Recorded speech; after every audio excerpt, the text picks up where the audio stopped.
বন্ধুগণ,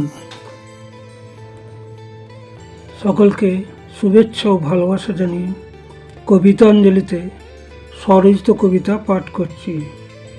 এই কবিতাটির নাম বসন্ত উৎসব।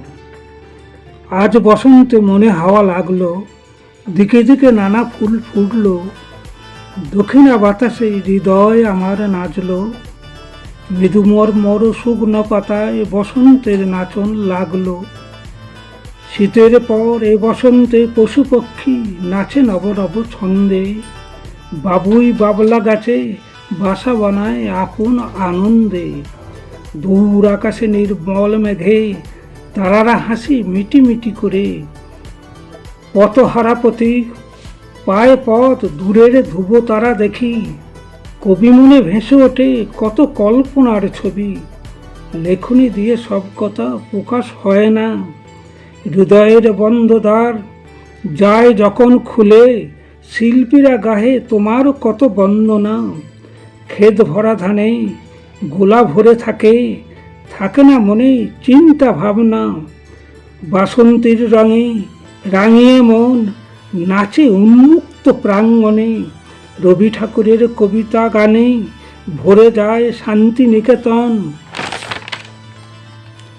রাজা চলেন বসন্ত মৃগায় গভীর বিজন অরণ্যে, কত মজা পান রাজা গভীর বিজন গহন অরণ্যে। দেখিয়ে বীরত্ব হাসি উল্লাসে বসন্ত উৎসবে, ঘোড়াসনে চলে হাতি চলে কত লোক লস্কর, দূর থেকে দেখা যায় রাজার উন্নত মস্তক।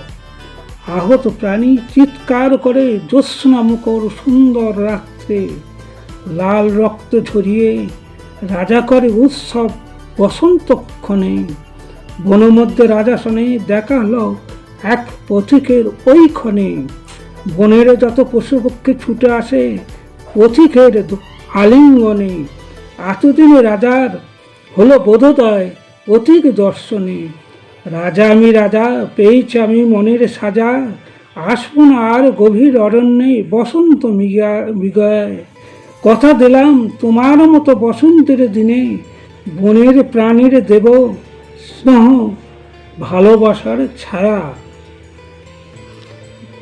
বন্ধুগণ, এই কবিতাটি শুনে যদি আপনাদের ভালো লাগে লাইক করবেন, শেয়ার করবেন, সাবস্ক্রাইব করবেন, কমেন্ট করবেন। আপনাদের ভালোবাসাই আমার কবিতা লেখার প্রেরণা। আবার আমি স্বরচিত কবিতা নিয়ে আসছি। আজকের মতো আমি বিদায় নিচ্ছি।